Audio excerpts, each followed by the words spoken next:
प्रिय भक्तों, अगर आप भी चाहते हैं कि आप शनि देव की कुदृष्टि से बचे रहें और आपको शनि देव की सिर्फ आशीर्वाद और असीम कृपा ही प्राप्त हो, तो आप इस महामंत्र का जाप अवश्य करें। इस मंत्र के नियमित 108 बार जाप करने से नकारात्मक ऊर्जा और बुरी शक्तियां समाप्त होती हैं। काला जादू, टोना टोटका और तंत्र बाधा, काला जादू, टोना टोटका और तंत्र बाधा का नाश होता है। व्यक्ति का तेज और आत्मविश्वास बढ़ता है और साथ ही शनि देव की कृपा से उसे अथाह धन की प्राप्ति होती है। इसलिए प्यारे भक्तों, आप इस महामंत्र का जाप अवश्य करें। जिस भी भक्त ने आज तक इस महामंत्र का जाप किया है, उसे सिर्फ शनि देव की असीम कृपा ही प्राप्त हुई है। इसलिए प्यारे भक्तों, आप इस महामंत्र का जाप अवश्य करें। यह मंत्र बहुत ही शक्तिशाली और प्रबल मंत्र है। इस मंत्र का प्रभाव तुरंत ही दिखाई देने लगता है और साथ ही आपका जीवन सुखद हो जाएगा। अगर आप शनि देव का आशीर्वाद प्राप्त करना चाहते हैं तो इस वीडियो को लाइक और चैनल को सब्सक्राइब जरूर कर दीजिए और कमेंट बॉक्स में जय शनि महाराज अवश्य लिख दीजिए। तो चलिए भक्तों, मंत्र का जाप करना प्रारंभ करते हैं। ओम ह्रीं सन शनैश्चराय सर्वदोष निवारणाय स्वाहा। ओम ह्रीं सन शनैश्चराय सर्वदोष निवारणाय स्वाहा। ओम ह्रीं सन शनैश्चराय सर्वदोष निवारणाय स्वाहा। ओम ह्रीं सन शनैश्चराय सर्वदोष निवारणाय स्वाहा। ओम ह्रीं सन शनैश्चराय सर्वदोष निवारणाय स्वाहा। ओम ह्रीं सन शनैश्चराय सर्वदोष निवारणाय स्वाहा। ओम ह्रीं सन शनैश्चराय सर्वदोष निवारणाय स्वाहा। ओम ह्रीं सन शनैश्चराय सर्वदोष निवारणाय स्वाहा। ओम ह्रीं सन शनैश्चराय सर्वदोष निवारणाय स्वाहा। ओम ह्रीं सन शनैश्चराय सर्वदोष निवारणाय स्वाहा। ओम ह्रीं सन शनैश्चराय सर्वदोष निवारणाय स्वाहा। ओम ह्रीं सन शनैश्चराय सर्वदोष निवारणाय स्वाहा। ओम ह्रीं सन शनैश्चराय सर्वदोष निवारणाय स्वाहा। ओम ह्रीं सन शनैश्चराय सर्वदोष निवारणाय स्वाहा। ॐ ह्रीं सन् शनैश्चराय सर्वदोषनिवारणाय स्वाहा। ॐ ह्रीं सन् शनैश्चराय सर्वदोषनिवारणाय स्वाहा। ॐ ह्रीं सन् शनैश्चराय सर्वदोषनिवारणाय स्वाहा। ॐ ह्रीं सन् शनैश्चराय सर्वदोषनिवारणाय स्वाहा। ॐ ह्रीं सन् शनैश्चराय सर्वदोषनिवारणाय स्वाहा। ॐ ह्रीं सन् शनैश्चराय सर्वदोषनिवारणाय स्वाहा। ॐ ह्रीं सन् शनैश्चराय सर्वदोषनिवारणाय स्वाहा। ॐ ह्रीं सन् शनैश्चराय सर्वदोषनिवारणाय स्वाहा। ॐ ह्रीं सन् शनैश्चराय सर्वदोषनिवारणाय स्वाहा। ॐ ह्रीं सन् शनैश्चराय सर्वदोषनिवारणाय स्वाहा। ॐ ह्रीं सन् शनैश्चराय सर्वदोषनिवारणाय स्वाहा। ॐ ह्रीं सन् शनैश्चराय सर्वदोषनिवारणाय स्वाहा। ॐ ह्रीं सन् शनैश्चराय सर्वदोषनिवारणाय स्वाहा।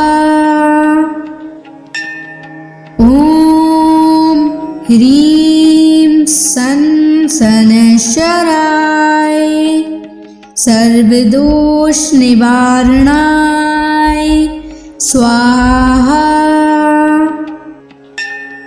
ॐ ह्रीं सन् शनैश्चराय सर्वदोषनिवारणाय स्वाहा। ॐ ह्रीं सन् शनैश्चराय सर्वदोषनिवारणाय स्वाहा। ॐ ह्रीं सन् शनैश्चराय सर्वदोषनिवारणाय स्वाहा। ॐ ह्रीं सन् शनैश्चराय सर्वदोषनिवारणाय स्वाहा। ॐ ह्रीं सन् सनशराय सर्वदोष निवारणाय स्वाहा। ॐ ह्रीं सनशराय सर्वदोष निवारणाय स्वाहा। ॐ ह्रीं सनशराय सर्वदोष निवारणाय स्वाहा। ॐ ह्रीं सनशराय सर्वदोष निवारणाय स्वाहा। ॐ ह्रीं सनशराय सर्वदोष निवारणाय स्वाहा। ॐ ह्रीं सनशराय सर्वदोष निवारणाय स्वाहा। ॐ ह्रीं सनशराय सर्वदोष निवारणाय स्वाहा। ॐ ह्रीं सनशराय सर्वदोष निवारणाय स्वाहा। ॐ ह्रीं सनशराय सर्वदोष निवारणाय स्वाहा। ॐ ह्रीं सनशराय सर्वदोष निवारणाय स्वाहा। ॐ ह्रीं सनशराय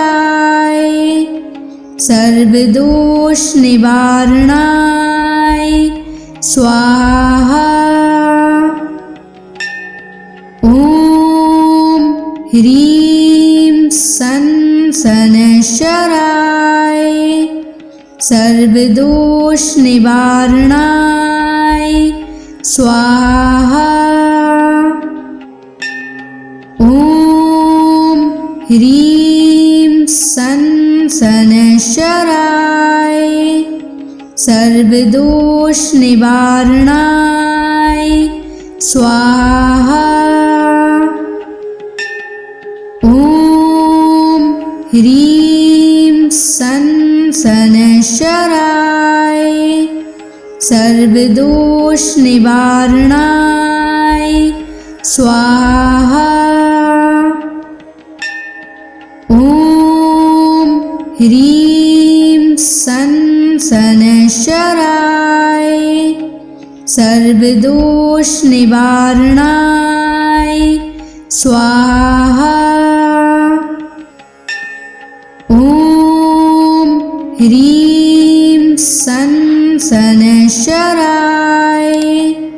सर्वदोष निवारणाय स्वाहा।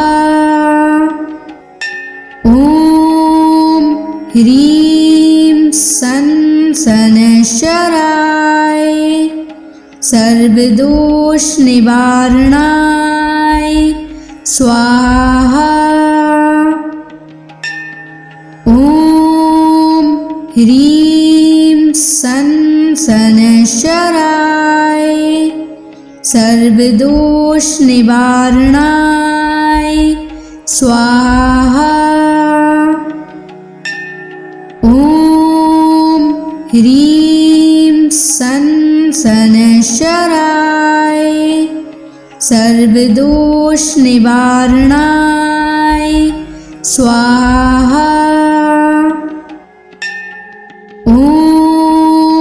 ह्रीं सन शनैश्चराय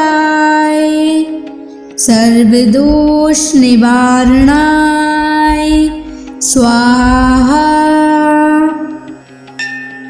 ॐ ह्रीं सन शनैश्चराय सर्वदोष निवारणाय स्वाहा। ॐ ह्रीं सन शनैश्चराय सर्वदोष निवारणाय स्वाहा। ॐ ह्रीं सन शनैश्चराय सर्वदोष निवारणाय स्वाहा। ॐ ह्रीं सन शनैश्चराय सर्वदोष निवारणाय स्वाहा। ॐ ह्रीं सन शनैश्चराय सर्वदोष निवारणाय स्वाहा। ॐ ह्रीं सन शनैश्चराय सर्वदोष निवारणाय स्वाहा। ॐ ह्रीं सन शनैश्चराय सर्वदोष निवारणाय स्वाहा। ॐ ह्रीं सन शनैश्चराय सर्वदोष निवारणाय स्वाहा। ॐ ह्रीं सन शनैश्चराय सर्वदोष निवारणाय स्वाहा। ॐ ह्रीं सन शनैश्चराय सर्वदोष निवारणाय स्वाहा। ॐ ह्रीं सन शनैश्चराय सर्वदोष निवारणाय स्वाहा। ॐ ह्रीं सन शनैश्चराय सर्वदोष निवारणाय स्वाहा। ॐ ह्रीं सन शनैश्चराय सर्वदोष निवारणाय स्वाहा।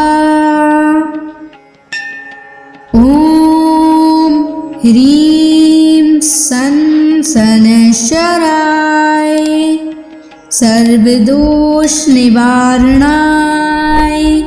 स्वाहा। ॐ ह्रीं सन शनैश्चराय सर्वदोष निवारणाय स्वाहा।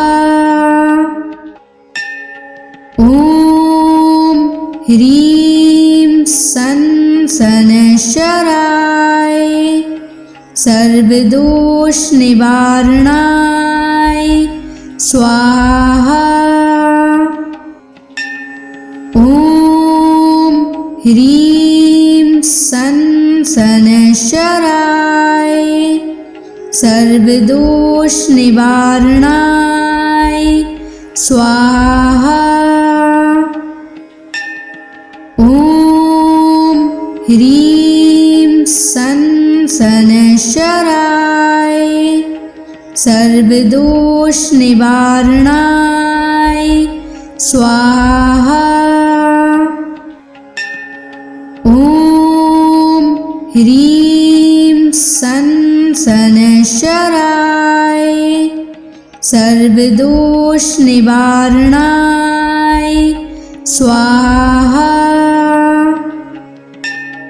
ॐ ह्रीं सन् शनैश्चराय सर्वदोषनिवारणाय स्वाहा। ॐ ह्रीं सन् शनैश्चराय सर्वदोषनिवारणाय स्वाहा। ॐ ह्रीं सन् शनैश्चराय सर्वदोषनिवारणाय स्वाहा। ॐ ह्रीं सन् शनैश्चराय सर्वदोषनिवारणाय स्वाहा। ॐ ह्रीं सन् शनैश्चराय सर्वदोषनिवारणाय स्वाहा। ॐ ह्रीं सन् शनैश्चराय सर्वदोषनिवारणाय स्वाहा। ॐ ह्रीं सन् शनैश्चराय सर्वदोषनिवारणाय स्वाहा। ॐ ह्रीं सन् शनैश्चराय सर्वदोषनिवारणाय स्वाहा। ॐ ह्रीं सन् शनैश्चराय सर्वदोषनिवारणाय स्वाहा। ॐ ह्रीं सन् शनैश्चराय सर्वदोषनिवारणाय स्वाहा। ॐ ह्रीं सन् शनैश्चराय सर्वदोषनिवारणाय स्वाहा। ॐ ह्रीं सन् शनैश्चराय सर्वदोषनिवारणाय स्वाहा।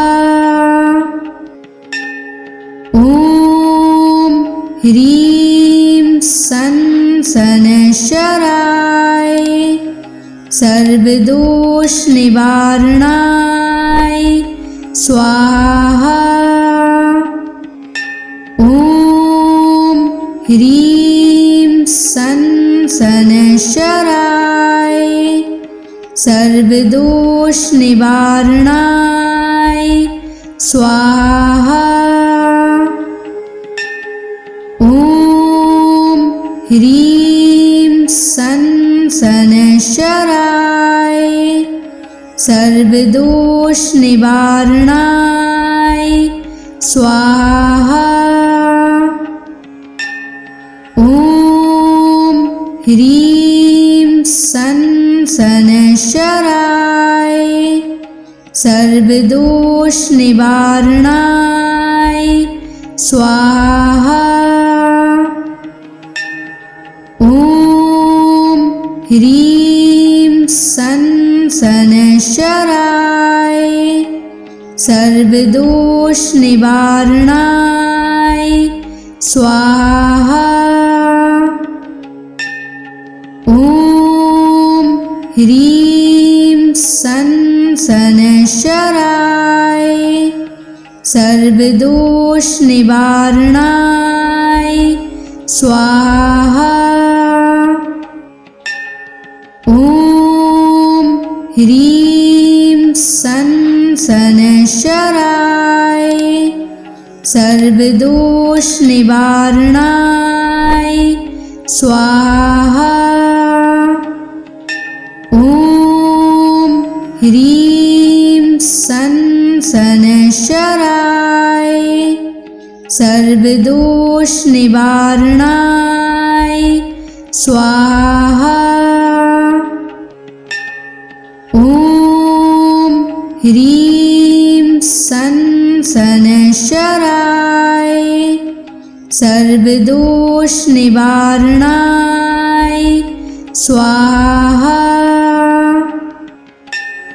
ॐ ह्रीं सं शनैश्चराय सर्वदोष निवारणाय स्वाहा। ॐ ह्रीं सं शनैश्चराय सर्वदोष निवारणाय स्वाहा।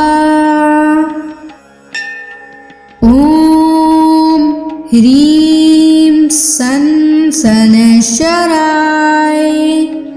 सर्वदोष निवारणाय स्वाहा। ॐ ह्रीं सं शनैश्चराय सर्वदोष निवारणाय स्वाहा। ॐ ह्रीं सं शनैश्चराय सर्वदोष निवारणाय स्वाहा। ॐ ह्रीं सं शनैश्चराय सर्वदोष निवारणाय स्वाहा। ॐ ह्रीं सं शनैश्चराय सर्वदोष निवारणाय स्वाहा।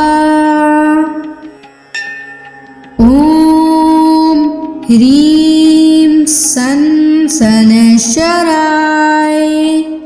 सर्वदोष निवारणाय स्वाहा। ॐ ह्रीं सं शनैश्चराय सर्वदोष निवारणाय स्वाहा। ॐ ह्रीं सं शनैश्चराय सर्वदोष निवारणाय स्वाहा। ॐ ह्रीं सं शनैश्चराय सर्वदोष निवारणाय स्वाहा। ॐ ह्रीं सं शनैश्चराय सर्वदोष निवारणाय स्वाहा। ॐ ह्रीं सं शनैश्चराय सर्वदोष निवारणाय स्वाहा। ॐ ह्रीं सं शनैश्चराय सर्वदोष निवारणाय स्वाहा। ॐ ह्रीं सं शनैश्चराय सर्वदोष निवारणाय स्वाहा। ॐ ह्रीं सन शनैश्चराय सर्वदोष निवारणाय स्वाहा। ॐ ह्रीं सन शनैश्चराय सर्वदोष निवारणाय स्वाहा। ॐ ह्रीं सन शनैश्चराय सर्वदोष निवारणाय स्वाहा। ॐ ह्रीं सन शनैश्चराय सर्वदोष निवारणाय स्वाहा। ॐ ह्रीं सन शनैश्चराय सर्वदोष निवारणाय स्वाहा। ॐ ह्रीं सन शनैश्चराय सर्वदोष निवारणाय स्वाहा। ॐ ह्रीं सन शनैश्चराय सर्वदोष निवारणाय स्वाहा। ॐ ह्रीं सन शनैश्चराय सर्वदोष निवारणाय स्वाहा। ॐ ह्रीं सन शनैश्चराय सर्वदोष निवारणाय स्वाहा।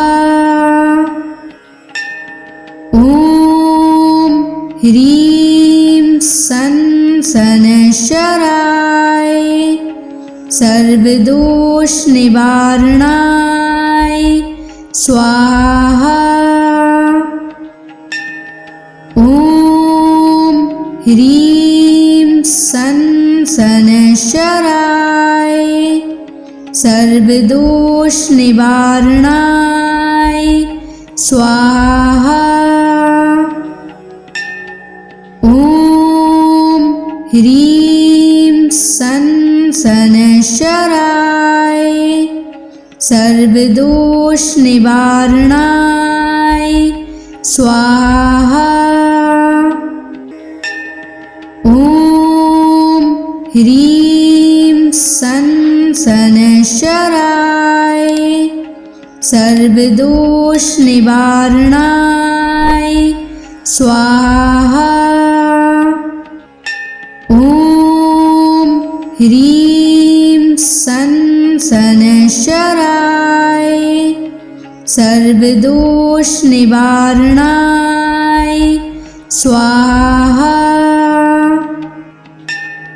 ॐ ह्रीं सन शनैश्चराय सर्वदोष निवारणाय स्वाहा।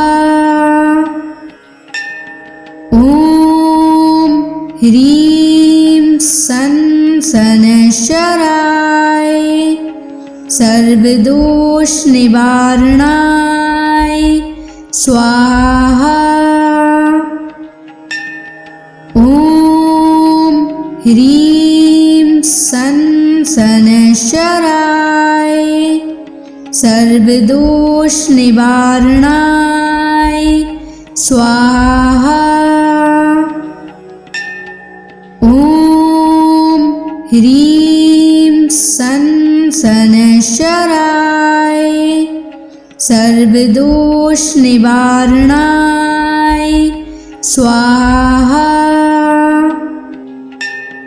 ॐ ह्रीं सन शनैश्चराय सर्वदोष निवारणाय स्वाहा।